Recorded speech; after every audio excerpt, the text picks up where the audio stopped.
प्रकरण 17 ब्राह्मण मन आणि ऋषी कर्म. अंतरंगात ब्राह्मणत्व जागृत होताच बहिरंगात साधू प्रवृत्तीचा उदय स्वभावताच घडतो. ब्राह्मण म्हणजे लिप्सेबरोबर झुंज देऊ शकणारं प्रखर मनोबल, प्रलोभनं आणि दडपणं यांच्याशी सामना करण्यास समर्थ, सर्वसामान्य भारतीय नागरिक स्तराचं जीवन जगण्यात पूर्ण समाधानी. या सर्व परीक्षा उत्तीर्ण होण्याकरता जीवनाच्या प्रारंभीच मार्गदर्शकांकडून समर्थ प्रशिक्षण मिळालं आणि तोच खरा ब्राह्मण जन्म होता. माता पित्यांनी या शरीराला जन्म आधीच दिला होता. असं नरपशूचं कलेवर कितीतरी वेळा अगोदरही धारण करावं आणि सोडावं लागलं असेल. तृष्णांची पूर्तता करण्यासाठी किती वेळा पापांचं ओझं लादून जन्म मरणाच्या येरझाऱ्या केल्या असतील.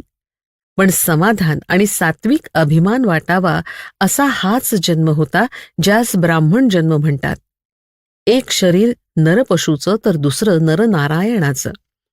ही देवदुर्लभ संधी याच वेळी लाभली होती. ब्राह्मणाजवळ सामर्थ्याचं भांडार संचित असतं, कारण त्याची शरीरयात्रा अल्पसाधनांनी पूर्ण होते. हत्ती, उंट व रेडे वगैरे पशूंचं पोट खूप मोठं असल्यामुळे ते भरण्यास्तव त्यांना पूर्ण दिवस खपावं लागत असेल तर ते समजू शकतं. पण मनुष्याचं तसं नाही. 20 बोटांसह 2 हात, कमावण्याचे हजारो मार्ग शोधणारी बुद्धी, सर्वत्र उपलब्ध विपुल साधनं, कुटुंबियांचे हार्दिक सहकार्य, इतक्या गोष्टी लाभल्यावर कोणालाही जीवननिर्वाहासाठी उणीव भासू नये.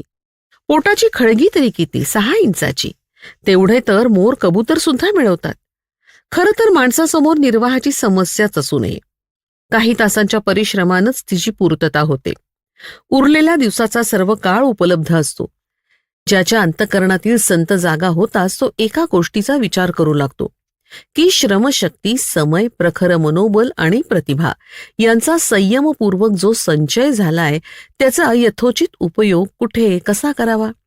या प्रश्नाचं उत्तर फार कठीण नाही.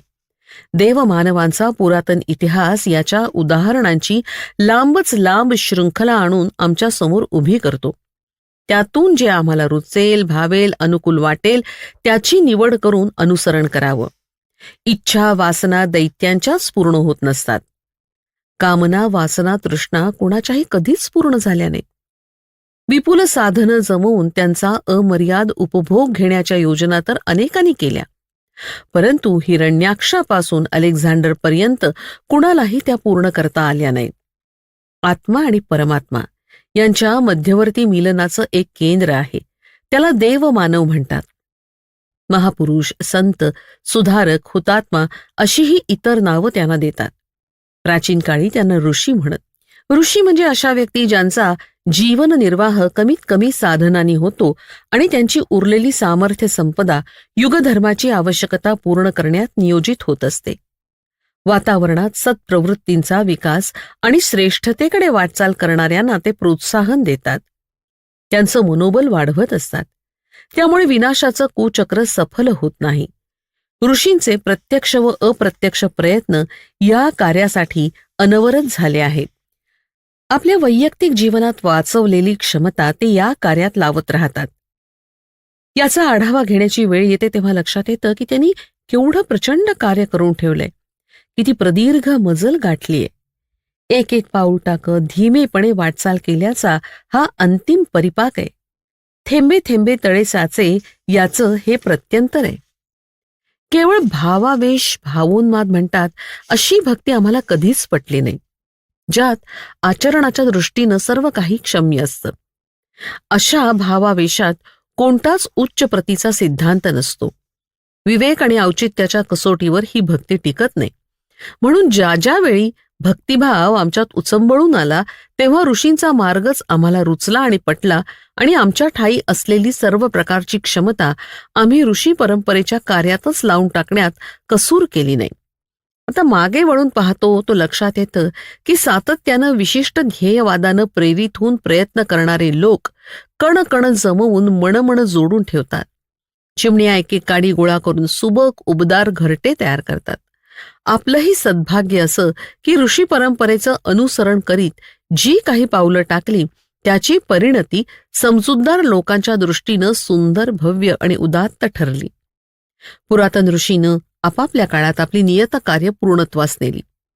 त्या काळात त्यांना वातावरण अनुकूल होते, वेळ भरपूर होता.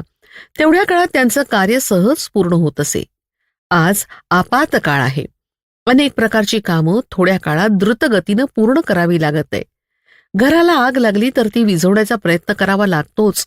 त्याशिवाय त्याच वेळी लगबगीनं रोकड, दागदागिने, कपडे लत्ते आणि मुलं बाळ यांनाही घरातून बाहेर आणण्याचा प्रयत्न करावा लागतो. अशा आपत्ती काळास आम्हा सामोरं जावं लागत आहे. हिमालयाच्या यात्रेत ऋषींनी सोपवलेली बहुतेक सर्वच कार्य एकाच वेळी बहुमुखी जीवन जगत पूर्ण करावी लागली. त्यासाठी आमच्या मार्गदर्शकांची प्रेरणा आणि मार्गदर्शन लाभलं आणि या शरीराकडून होईल तितकं कार्य पूर्ण तत्परतेनं आणि तन्मयतेनं केलं. यात पुरेपूर प्रामाणिकपणा होता. परिणामी ती सर्व कार्य इतकी यशस्वी झाली की जणू कोणी ती आधीच करून ठेवली असावीत. श्रीकृष्णाचं रथसंचलन आणि अर्जुनाचं गांडीव धनुष्य हाती घेऊन युद्ध करणं हा पुरातन इतिहास असला तरी आमच्या संदर्भात त्याची पुनरावृत्ती घडली असंच वाटतं. युग परिवर्तनासारखं महान कार्य हे भगवंताच्या इच्छेनुसार आणि त्याच्या योजना आणि शक्तीनुसारच घडत असतं. तथापि त्याचं श्रेय तो ऋषी जीवनमुक्त आत्म्यांनाच देत असतो. त्याच्या साधनेस व पात्रतेस लाभलेला हा सर्वोत्तम पुरस्कार असतो. आम्हालाही अशा प्रकारचा आधार आणि श्रेय प्राप्त झालं आणि आम्ही धन्य झालो. अतिदूरचं भविष्यदर्शन आम्हाला आत्तापासून घडतंय. म्हणून हे भाव शब्दबद्ध करताना आम्हाला मुळीच संकोच वाटत नाही. आता पुरातन काळातील ऋषींपैकी कोणाचंही स्थूल शरीर नाही. त्यांची चेतना मात्र निर्धारित स्थानी अस्तित्वात आहे. त्या सर्वांशी आमचा परिचय करून देण्यात आला. त्यांच्या पदचिन्हांवर चालावं असा निर्देश दिला गेला. त्यांच्याच कार्यपद्धतीचा अवलंब करावा आणि शांतिकुंज हरिद्वार इथं देवात्मा हिमालयाचं प्रतीक स्वरूप एक आश्रम निर्माण करावा आणि ऋषी परंपरा अशा स्वरूपात पुनर्जीवित करावी जेणेकरून युग परिवर्तनाचं गतिचक्र सुव्यवस्थित गतीनं सुरू राहील. ज्या ऋषींनी तपःपूत महामानवानी कधी काळी हिमालयात राहून विभिन्न कार्य केली होती, ज्यांचं पावन स्मरण आमच्या मार्गदर्शकांनी आम्हास तिसऱ्या हिमालय यात्रेत वारंवार करून दिलं, त्यात या ऋषींचा समावेश होतो. भगीरथ गंगोत्री, परशुराम यमुनोत्री, चरकाचार्य केदारनाथ, व्यास बद्रीनाथ, याज्ञवल्क्य त्रियोगी नारायण, नारद गुप्त काशी, आद्य शंकराचार्य ज्योतिर्मठ, जमदग्नी उत्तर काशी, पतंजली रुद्रप्रयाग, पिप्पलाद सुत शौनक, लक्ष्मण भरत शत्रुघ्न ऋषिकेश, दक्ष प्रजापती कणाद व विश्वामित्र सहित अन्य सप्तऋषी हरिद्वार. याशिवाय चैतन्य महाप्रभू, संत ज्ञानेश्वर, तुलसीदास इत्यादींच्या कार्याचं दृश्य दर्शन घडवलं होतं. भगवान बुद्धासारखे धर्मचक्र प्रवर्तन आंदोलन युगानुकूल शैलीत संगीत संकीर्तन प्रज्ञापुराण कथेच्या माध्यमानं देशविदेशात प्रसारित करावं आणि प्रज्ञावताराद्वारे बुद्धावताराचा उत्तरार्ध पूर्णत्वास न्यावा असा निर्देश होता. तसंच समर्थ रामदास स्वामी यांच्या रूपात जन्म घेऊन 17व्या शतकात व्यायामशाळा व महावीर हनुमान मंदिराची स्थापना करून घेतली होती. तेच कार्य नूतन रूपात प्रज्ञा संस्थानं, प्रज्ञापीठ, चरणपीठ, ज्ञानमंदिरं, स्वाध्याय मंडळाच्या रूपात पुन्हा प्रवर्तित करावं असा संकेत हिमालयाच्या यात्रेतच मार्गदर्शकांनी दिला होता. शांतिकुंज आश्रम देवात्मा हिमालयाचा प्रतिनिधी या रूपात उभारणं हे अतिशय श्रमसाध्य व धनसाध्य कठीण कार्य होतं. अनेक साथीदारांच्या सहयोगावर ते अवलंबून होतं. त्याशिवाय अध्यात्माच्या त्या ध्रुव केंद्रात सूक्ष्म शरीरानं निवास करणाऱ्या ऋषींच्या आत्म्याचं आवाहन करून प्राणप्रतिष्ठापनेचा संयोगही साधायचा होता. ही सर्व कार्य देवालय परंपरेत अद्भुत आणि अनुपम होती. देवी देवतांची अनेक मंदिरं ठिकठिकाणी आहेत. ती अनेक देवतांसाठी वेगवेगळी आहेत. एकाच जागी सर्व देवतांची प्रतिस्थापना जगात अन्यत्र असेलही, परंतु समस्त देवात्मा ऋषींची एकाच जागी प्राणप्रतिष्ठा झाली असेल असं साऱ्या जगात अन्यत्र कुठेही नाही. यापेक्षाही महत्वाची गोष्ट म्हणजे ऋषी परंपरेच्या कार्याची केवळ प्रतीक पूजा येथे होत नसून त्यांच्या कार्याचे यथार्थ रूपात येथे दर्शन आणि परिचय घडू शकतो. अशा प्रकारे शांतिकुंज गायत्री तीर्थ ब्रह्मवर्चस सर्व ऋषींच्या क्रियाकलापांचे कार्याचे प्रातिनिधिक स्थान आहे. भगवान श्री रामचंद्रांनी लंका विजय आणि रामराज्याची स्थापना करण्याच्या निमित्तानं मंगलाचरण रूपात रामेश्वरास शिवप्रतिमेची स्थापना केली होती. आमचं भाग्यच म्हणावं की युग परिवर्तनासाठी संघर्ष आणि सृजन अशा दोन्ही कार्यांसाठी देवात्मा हिमालयाच्या प्रतिमेची प्राणप्रतिष्ठा करायचा आदेश लाभला. शांतिकुंजात देवात्मा हिमालयाचं भव्य मंदिर 5 प्रयाग, 5 काशी, 5 सरिता आणि 5 सरोवरांसह दृष्टीस पडते. त्यात सर्व ऋषींच्या स्थानांचं दिव्य दर्शन घडतं. हे आपल्या विशिष्ट पद्धतीचे अद्भुत आणि अनुपम देवस्थान म्हणता येईल. ज्यांना हिमालयाच्या दुर्गम दिव्य स्थानांचं दर्शन घडलं नसेल त्यांना या लघु स्वरूप हिमालयाचं दर्शन घेऊन तोच लाभ प्राप्त करून घेता येऊ शकतो. जमदग्नी पुत्र परशुरामानी आपल्या परशुनं अहंकारी व उच्छृंखल बनलेल्या क्षत्रियांचा शिरच्छेद केला होता. हे वर्णन कदाचित अलंकारिक असू शकेल. त्यांनी यमुनोत्रीत तपश्चर्या करून प्रखरतेची साधना केली आणि सृजनात्मक क्रांतीचा अवलंब केला. तत्कालीन नवनिर्माणाच्या कार्यात बाधा आणणाऱ्या अनैतिक वृत्तींचं त्यांनी निर्मूलन केलं. दुष्ट आणि भ्रष्ट जनमानसाचा प्रवाह उलट करून त्यांना सरळ करण्याचा पुरुषार्थ त्यांनीच प्रकट केला. याच प्रयोजनार्थ त्यांना भगवन शिवांकडून परशु प्राप्त झाला. उत्तरार्धात त्यांनी परशु टाकून हातात फावडा घेतला. स्थूल दृष्टीनं वृक्षारोपणाचं व सूक्ष्म दृष्टीनं विधायक सत्प्रवृत्तीच्या बीजारोपणाचं कार्य अंगीकारलं. शांतिकुंजहून प्रवाहित वाणी आणि लेखणीनं त्याच परशुची भूमिका निभावली.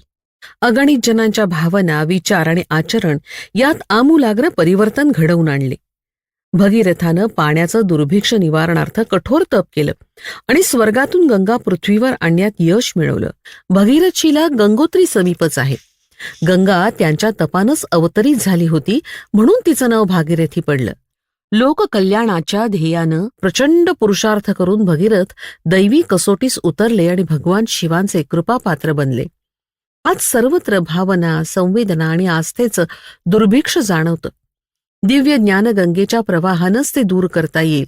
बौद्धिक तसंच भावनात्मक दुष्काळ दूर करण्यासाठी शांतिकुंज इथून ज्ञानगंगेचा प्रवाह अखंडपणे वाहू लागला आहे. त्यामुळे आस्था संकटांचा दुष्काळ दूर होऊन सद्भावनेचा विस्तार होईल अशी आशा आहे. चरक ऋषींनी केदारनाथाच्या दुर्गम पर्वतीय क्षेत्रातील वनौषधींचं संशोधन करून रोगग्रस्तांना निरोगी करणारी संजीवनी शोधून काढली होती. शास्त्रे सांगतात की चरक ऋषी वनौषधींशी संवाद करत त्यांचे गुणधर्म जाणून घेत आणि त्या एकत्रित करून त्यावर संशोधन करीत असत. जीवनी शक्ती संवर्धन, मनोविकार शमन आणि व्यावहारिक गुण कर्म स्वभावात परिवर्तन घडवून आणणाऱ्या अनेक औषधी म्हणजे चरक ऋषींच्या संशोधनाचं मौलिक देणं होय. शांतिकुंज इथे दुर्लभ जडीबुटींचं संशोधन होत आहे. आधुनिक उपकरणांद्वारे त्यांच्या गुणधर्मांची तपासणी होते.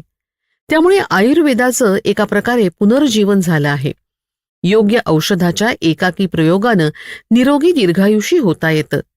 हे संशोधन ऋषी परंपरेच्या पुनर्जीवनार्थ केलं जात आहे. नर आणि नारायण पर्वतांच्या मध्यभागी वसुधरात जलप्रपाताजवळील महर्षी व्यास गुफा येथे गणेशाच्या मदतीनं व्यासानी पुराण लेखनाचं कार्य केलं. अशा उच्च प्रतीच्या लेखन कार्यास्तव एकांत, शांत आणि सद्गुणी वातावरणाचीच आवश्यकता असते. आजच्या काळात पुरातन ग्रंथ लुप्त, विस्मृत झाले आहेत. प्रेरणाप्रद साहित्याचा अभाव उत्कटपणे जाणवतोय. शांतिकुंजच्या संचालकांनी सुमारे 25 वर्षांपूर्वीच 4 वेद, 18 पुराणं, 108 उपनिषद, षडदर्शनं, 24 गीता, आरण्यक, ब्राह्मण ग्रंथांवर हिंदी भाष्य लिहून सर्वसामान्य जनांना समग्र आर्ष साहित्य उपलब्ध करून दिलं. त्याचबरोबर सामान्य जनांच्या जीवनातील विविध समस्यांवर मार्गदर्शनपर युगानुकूल साहित्यही मोठ्या प्रमाणावर लिहिलं. त्यानं लक्षावधी जनांच्या भावना आणि बुद्धीला योग्य दिशा दिली आहे. प्रज्ञा पुराणाच्या 18 खंडांची रचना म्हणजे अभिनव पुराण शैलीचा नमुना होय. त्यात कथा साहित्याद्वारे उपनिषदांचं तत्वदर्शन सामान्य जनांना सुलभ केलं आहे. रुद्रप्रयाग इथे अलकनंदा आणि मंदाकिनीच्या संगमावर योग विज्ञानाच्या विभिन्न पैलूंचा आविष्कार महर्षी पतंजली यांनी केला होता. मानवी कायेत ऊर्जा शक्तीचं प्रचंड भांडार आहे हे त्यांनी सप्रयोग सिद्ध केलं. ही सुप्त शक्ती केंद्र जागृत केल्यानं मनुष्य देव मानव बनू शकतो आणि त्याला रिद्धी सिद्धीचा लाभ होऊ शकतो. शांतिकुंजमध्ये योग विज्ञानाच्या विभिन्न पैलूंची योगत्रयी, कायाकल्प, आसन, प्राणायामाच्या साधकांवरील प्रभाव परिणामांची यांत्रिक उपकरणांनी तपासणी केली जाते. त्यांना झालेल्या शारीरिक मानसिक लाभांचे वस्तुनिष्ठ परीक्षण केले जाते आणि त्या आधारे त्यांना भावी जीवनासंबंधी परामर्श दिला जातो. महर्षी याज्ञवल्क यांनी त्रिगुणी नारायण या स्थानी राहून यज्ञ विज्ञेचे अन्वेषण केले होते आणि त्याचा भेद उपभेदांचा परिणाम मानव आणि समग्र सृष्टीच्या स्वास्थ्य संवर्धन, वातावरण शोधन, वृक्ष वनस्पतींचे पोषण कसं घडतं, पर्जन्यवृष्टीवर त्याचा कसा प्रभाव पडतो, या विविध पैलूंवर संशोधन केलं होतं. हिमालयाच्या या दुर्गमस्थानी सांप्रत एका कुंडात अखंड अग्नी पेटलेला आढळतो. शिव-पार्वतीच्या विवाहापासून तो प्रज्वलित केला आहे अशी श्रद्धा आहे. आज रहस्यमय यज्ञविद्या बहुतांश लुप्त झाली आहे. तिच्या लुप्त व विस्मृत शृंखला शोधून युगानुरूप अन्वेषण करण्याचा संकल्प ब्रह्मवर्चस संशोधन संस्थानानं घेतला आहे. यज्ञोपचार पद्धती म्हणजे यज्ञोपॅथी संशोधनासाठी आजच्या कालानुरूप सर्वांगपूर्ण प्रयोगशाळा यंत्रोपकरणांनी सुसज्ज केली आहे. वनौषधी यजनाद्वारे शारीरिक मानसिक रोगांचे उपचार, मनोविकार शमन, जीवनशक्ती संवर्धन, प्राणवान पर्जन्यवृष्टी आणि पर्यावरण संतुलन यासारख्या प्रयोगांचे जे निष्कर्ष हाती आले आहेत ते पाहून जिज्ञासू जनांना आश्चर्य वाटतं. विश्वामित्र ऋषी गायत्री महामंत्राचे द्रष्टा, नूतन सृष्टीचे सृजेता मानले जातात. त्यांनी सप्त ऋषींसह ज्या स्थानी तप करून आद्य शक्तीचा साक्षात्कार प्राप्त केला होता ती पवित्र भूमी आज गायत्री तीर्थ शांतिकुंजचीच होय. त्या भूमीच्या मार्गदर्शकांनी आम्हास दिव्य चक्षु प्रदान करून दर्शन घडवलं होतं. तिथे आश्रम निर्माण करण्याची प्रेरणा दिली होती. विश्वामित्रांच्या सृजन साधनेचे सूक्ष्म संस्कार इथे सघन आहेत. महाप्रज्ञेला युगशक्तीचं रूप देऊन तिच्या 24 मूर्तींची स्थापना करून अखिल राष्ट्रात आणि जगात आद्य शक्तींचा वसुधैव कुटुंबकमचा आणि सद्बुद्धी प्रेरक संदेश इथूनच घोषित झाला. अनेक साधकांनी इथं गायत्री अनुष्ठानं केली आहेत आणि आत्मिक क्षेत्रात यश मिळवलं आहे. शब्दशक्ती आणि सावित्री विधा यावर वैज्ञानिक संशोधन विश्वामित्र परंपरेचं हे पुनर्जीवन होय. महर्षी जमदग्नी यांचं गुरुकुल आरण्यक उत्तरकाशी इथं होतं. तिथं लहान मुलांचे आणि वानप्रस्थींच्या शिक्षणाचं केंद्र होतं. अल्पकालीन साधना, प्रायश्चित्त, संस्कार इत्यादी केले जात. तसंच प्रौढांना शिक्षण दिलं जात असे. शांतिकुंजमध्ये आज तसंच प्रशिक्षण विविध सत्रातून दिलं जात असतं. वानप्रस्थींना लोकसेवेचं शिक्षण, गुरुकुलात बालकांना नैतिक शिक्षण आणि युगशिल्पी विद्यालयात समाज निर्मितीच्या समग्र शिक्षण पद्धतीचा अवलंब हे सारं ऋषी परंपरा संवर्धनाचे शांतिकुंजमधील विविध उपक्रम आहेत. देवर्षी नारदांनी गुप्तकाशी इथं तपस्या केली होती. ते सतत वीणा वादन करून जनजागरण आणि सत्परामर्श देऊन लोकांचा सुप्त भक्तिभाव विकसित करीत. शांतिकुंजमध्ये युगसंगीत विद्यालयानं आजपर्यंत हजारो परिव्राजक गायक तयार केले आहेत. ते एकटे किंवा जीप टोळी बरोबर विविध क्षेत्रात जाऊन भावपूर्ण प्रज्ञागीतांच्या माध्यमातून नारद परंपरेचं अनुसरण करत असतात. देवप्रयाग इथं वसिष्ठ मुनींनी श्रीरामाला योग वसिष्ठचा उपदेश देऊन धर्म आणि राजनीतीचा समन्वय करण्याची प्रेरणा दिली होती. शांतिकुंजच्या सूत्रधारानं सन 1930 ते 1947 पर्यंत स्वराज्याच्या चळवळीत सक्रिय सहभाग घेऊन प्रसंगी कठोर तुरुंगवासही पत्करला होता. त्यानंतर साहित्याच्या माध्यमातून समाजास आणि राष्ट्रास मार्गदर्शन केलं. धर्म आणि राजकारणाच्या समन्वयासाठी जे शक्य झालं ते सर्व मनःपूर्वक जबाबदारीनं केलं आहे. आद्य शंकराचार्यांनी ज्योतिर्मठात राहून तप केलं आणि देशाच्या 4 दिशांना 4 धामांची स्थापना केली. विभिन्न संस्कृतींचा समन्वय आणि धर्मसंस्थांद्वारे जनजागृती हे त्यांचं अभिष्ट ध्येय होतं. शांतिकुंजच्या तात्विक मार्गदर्शनांतर्गत देशात 2400 गायत्री शक्तिपीठ निर्माण झाली आहेत. तिथून प्रगतिशील धर्मधारणा समुन्नत करून जनात सत्प्रेरणा पसरवण्याचा प्रयत्न सतत सुरू असतो. त्याशिवाय बिना इमारतीची चलप्रज्ञा संस्थानं आणि स्वाध्याय मंडळं, चेतना केंद्र सर्व देशात पसरली असून ती जनजागरणाचं कार्य करीत असतात. 4 धाम परंपरेचे हे पुनर्जीवन आपल्या क्षेत्रात युगचेतनेचा आलोक वितरण करीत आहेत. पिप्पलाद ऋषींनी ऋषिकेश जवळ मनावर अन्नाचा प्रभाव कसा पडतो यावर संशोधन केलं होतं. पिंपळ वृक्षांच्या फळांवर निर्वाह करून आत्मसंयमानं त्यांनी ऋषित्वाची प्राप्ती करून घेतली होती. आम्ही स्वतः 24 वर्षांपर्यंत जवाची भाकरी आणि ताक यावर निर्वाह करून गायत्री अनुष्ठानं केली. त्यानंतरही आजीवन वाफवलेलं अन्न, भाजीपाला असाच आहार राहिलाय. शांतिकुंजमध्ये आजही उकडलेलं अन्न आणि हिरवा भाजीपाला यांच्या कल्पप्रयोगांचे अनुभूती स्तरावर कार्य अमृत प्राशन शोधाच्या नावानं सुरू आहे. ऋषिकेश इथं सूत शौनकाचं कथापुराण वाचन सत्र जागोजागी चालत असत. आम्ही लिहिलेल्या प्रज्ञापुराणांचेही कथावाचन खूप लोकप्रिय ठरले आहे. लोक त्यास युगपुराणच म्हणतात. त्याचे 4 खंड प्रकाशित झालेत. अद्याप 14 खंड प्रकाशित व्हायचेत. हरकी पैडी हरिद्वार इथं सर्वमेध यज्ञात सम्राट हर्षवर्धननं आपली सर्व संपत्ती तक्षशिला विश्वविद्यालयाच्या निर्मितीसाठी दान केली होती. शांतिकुंजच्या सूत्रधारानं देखील आपली लाखोंची संपत्ती गायत्री तपोभूमी आणि जन्मगावी विद्यालयासाठी अर्पण केली आहे. स्वतः व संततीसाठी त्यातून एकही पैसा ठेवला नाही.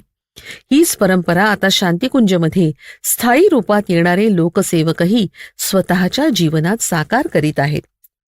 अर्थवेदीय परंपरेत कणाद ऋषींनी आपल्या काळात अणुविज्ञानाचे, वैज्ञानिक अध्यात्मवादाचं संशोधन केलं होतं. बुद्धिवादी लोकांच्या गळी उच्च आध्यात्मिक तत्व उतरवायची असतील तर आज आप्तवचनांसह तर्क, तथ्य, प्रमाणांची जोड द्यावी लागेल.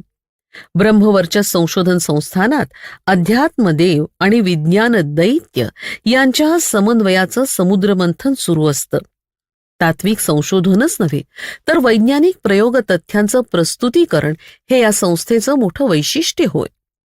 यात सुरू असलेल्या प्रयोगाच्या परिणामांकडे सारे आशेनं बघत आहेत. भगवान बुद्धाचे परिव्राजक धर्मचक्र प्रवर्तन करण्यासाठी सर्व जगात भ्रमण करावयास निघाले होते. तसा त्यांचा संकल्प आणि दीक्षा होती. इथे शांतिकुंजमध्ये परिव्राजकांना दीक्षा दिली जाते ती केवळ भारतासाठीच नव्हे तर जगातील विभिन्न देशात धर्मधारणा विस्तार आणि देव संस्कृतीचा संदेश प्रसारित करण्याचा त्यांचा संकल्प असतो. इथं येणाऱ्या परिजनांना धर्मचेतनेनं अनुप्राणित केलं जातं. केवळ भारतात 1 लक्ष प्रज्ञापुत्र प्रव्रज्येत निमग्न राहून घरोघर अलख जागवण्याचं कार्य करत असतात. आर्यभट्ट यांनी सौरमंडळाच्या ग्रह उपग्रहांचं ग्रहगणित मांडून पृथ्वीशी सौर परिवाराचा आदान प्रदानात्मक काय संबंध आहे हे स्पष्ट करून त्या आधारे पृथ्वीवरील वातावरण आणि प्राणीमात्र यावर कसा परिणाम घडतो याचंही संशोधन केलं होतं. शांतिकुंज इथे या परंपरेच्या अंतर्गत एक समग्र वेधशाळा निर्माण केली आहे आणि आधुनिक यंत्राचा त्याच्याशी समन्वय साधून ज्योतिर्विज्ञानाचं अनुसंधान कार्य केलं जातं.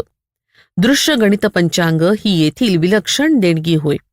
संत ज्ञानेश्वर, महाप्रभू गौरांग चैतन्य, समर्थ रामदास स्वामी, प्राणनाथ महाप्रभू, रामकृष्ण परमहंस इत्यादी सर्व मध्यकालीन संतांच्या धर्मधारणेचा विस्तार आणि अनुसरण शांतिकुंजात केलं जातं.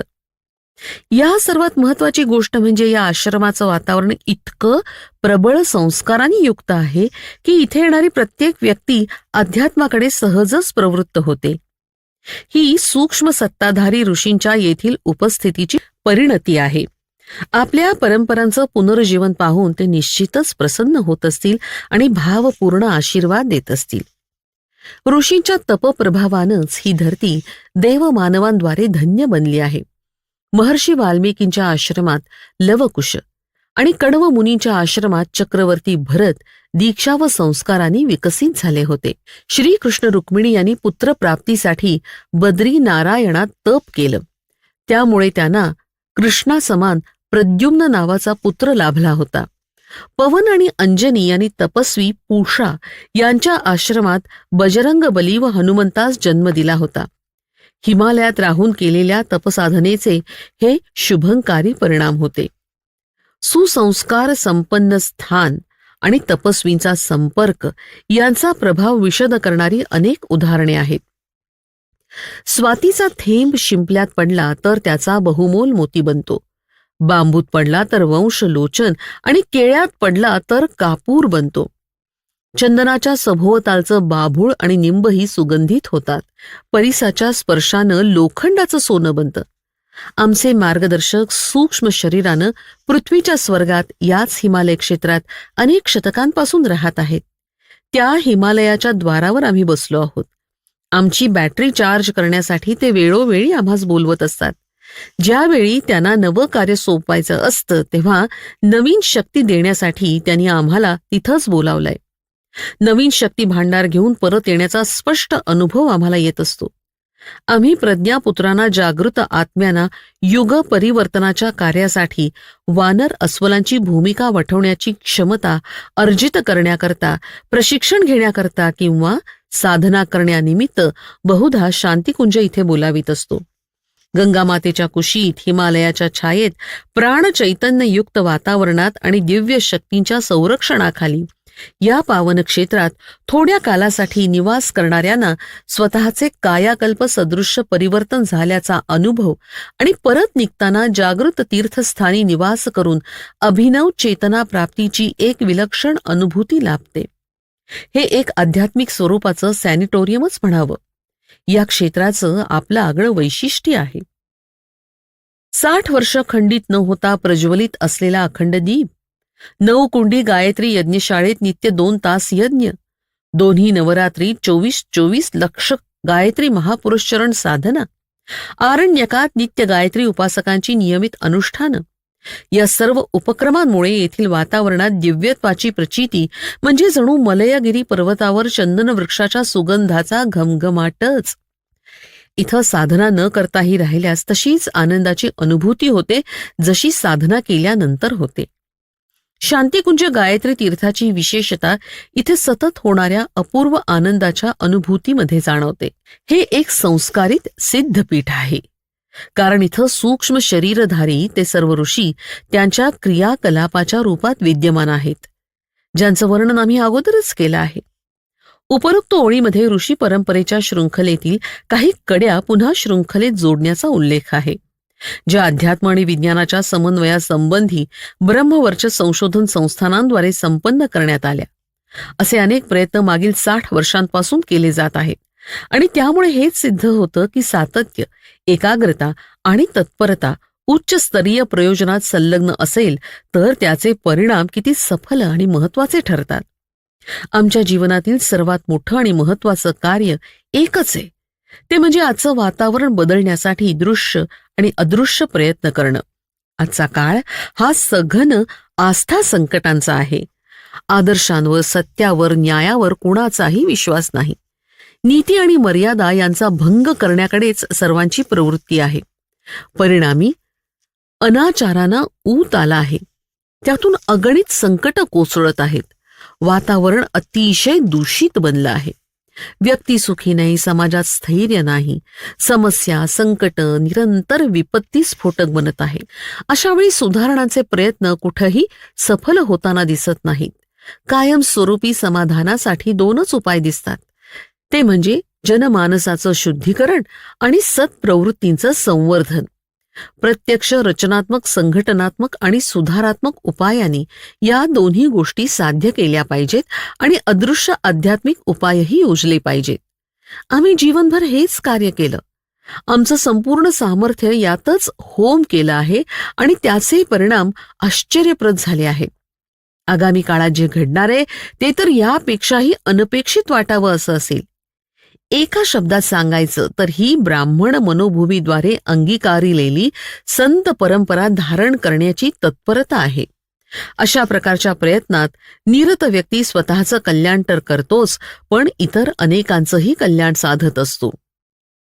व्यक्ती समाज यांची स्थिती उंचावण्यासाठी कौटुंबिक पुनर्रचना करणं हाच एकमेव व व्यावहारिक उपाय आहे.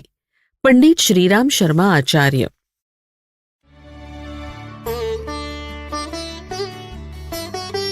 व्हिडिओ आवडल्यास लाईक आणि शेअर करा. विचार क्रांती मराठी चॅनेलचे सदस्य होण्यासाठी सबस्क्राईब बटनवर क्लिक करा. आम्ही अपलोड केलेल्या व्हिडिओची सूचना प्राप्त करण्यासाठी बेल आयकॉनवर क्लिक करा.